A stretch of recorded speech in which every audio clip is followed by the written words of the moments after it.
na ako ang bisyo. It's a revelation for us karon sa atong kamundagon. Nag-pray ba ka nga Lord, tabangi ko mamahawas ko niining bisyo Ginoo. Tabangi ko Lord, mamahawas ko niining gapos sa kanunay sa pagpananaw sa pornography o mga porns, mga kaigsunan. Did you pray with that? No.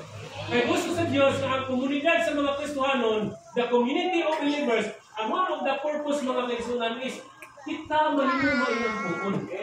So part sa atong pagkain ng puon, iampo na ito ang mga witnesses na ito. Look at this verse 1, Acts chapter 1 verse 14. Wala diya sa inyo one. With one accord, they all continued in prayer, along with the women and Mary, the mother of Jesus, and with his brothers. Look at this verse. Verse 14 alone, mga kaigsuonan, nag-istorya namin siya, pag-repute, anong dili ampuan si Mary.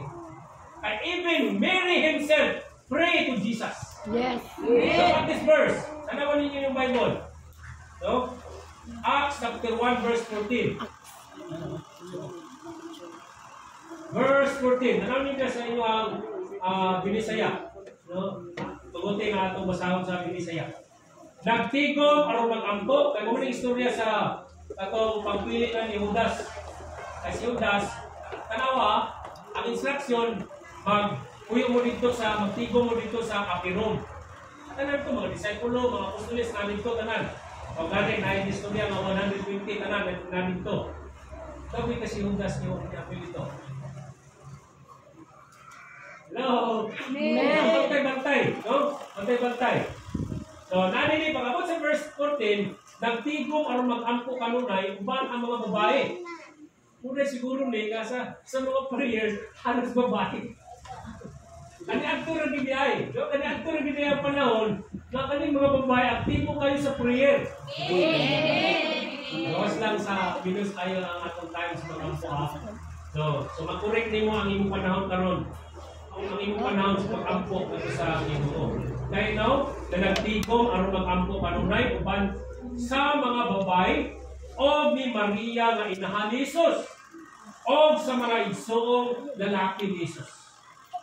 Si Jesus, kuman siya ng tao sa gahom sa Espiritu Santo, kuman ito si Mary, hindi na siya gitawag na ng virgin na babae. Ito lang siya igsoong ni Jesus. No? Kung mag-research mo, sa ngalan na kasalan na siya diya. So again, with one accord. So in the context sa atong simbahan mga kaigsunan, dapat mag-pray ka. Dapat ini nga congregation is a prayerful congregation. So hindi ka nagyang po ka din, hindi pray sa unang mga. Kung sa atong istorya unang pa, nagyang po sila kadadlaw. Dapat itarpaho, ipisina mo ta. Nalisod sa kami nga mga maestra, dinini magklase, magpampuan na lang din. Yes, we can pray. Bisan asa ta nakita. Sa construction ka, workers, bisan sa imong pagpamanday, kay Lord, magdukdok na kay Lord, grabe nga, bisan kung mangisda, maglampas, kay Lord, bisan ko na halin na kung lampas, mahalin na rin. Amen!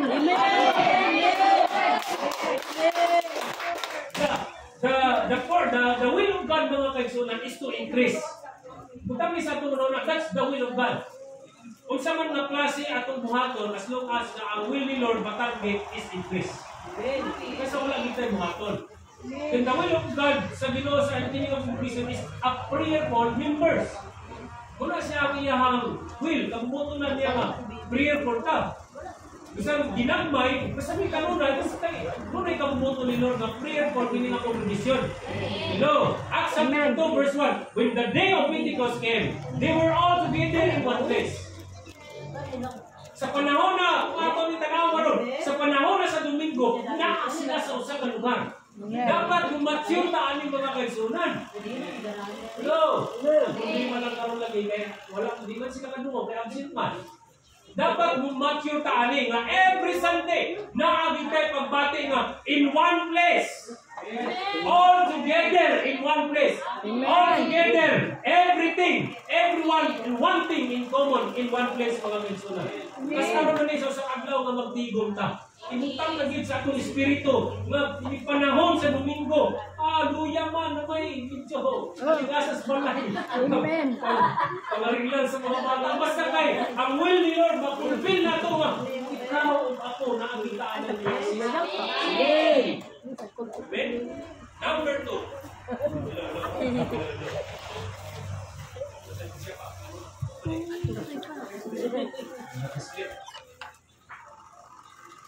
Meron ako naman kaya akong katistingan kung tanga napalit na akong portable, meron ko nakadumdum.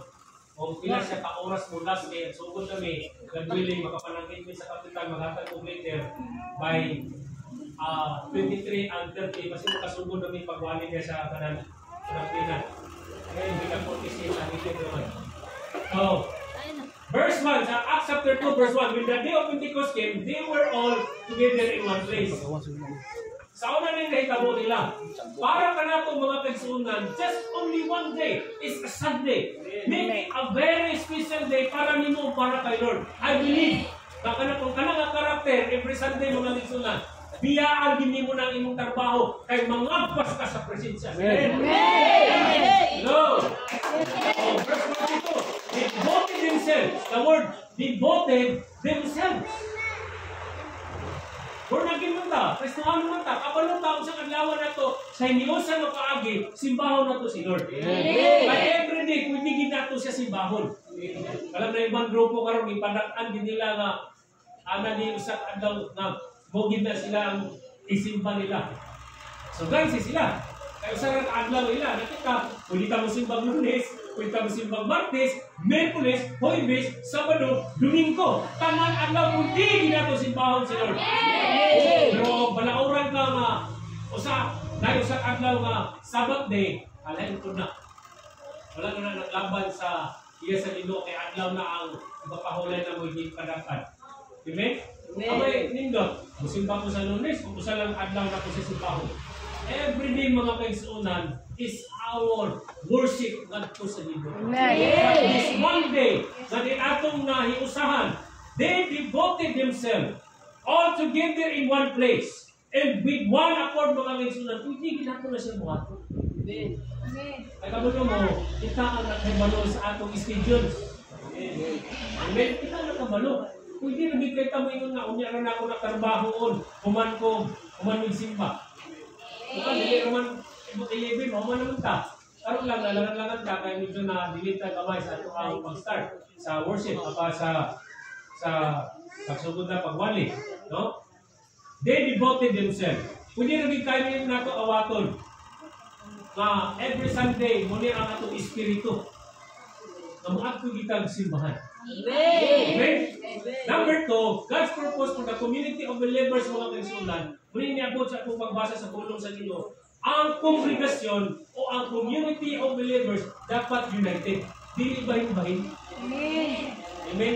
Nasa common goal ba? Nasa common kanang target. Nasa ang kabubuton sa Ginoo nato is to increase.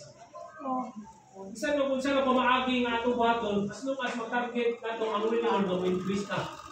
Amen? So, this time, number 2, ang purpose sa Ginoo is, ang mga Kristohanon, mag-unite, mag-usa. Hello? Acts chapter 2, verse 44, all the believers were together and had one thing in common, on everything in common. Ang nagsupak-supak dito, katurang wala ang musugot, sa dito mo magtigom. Amen?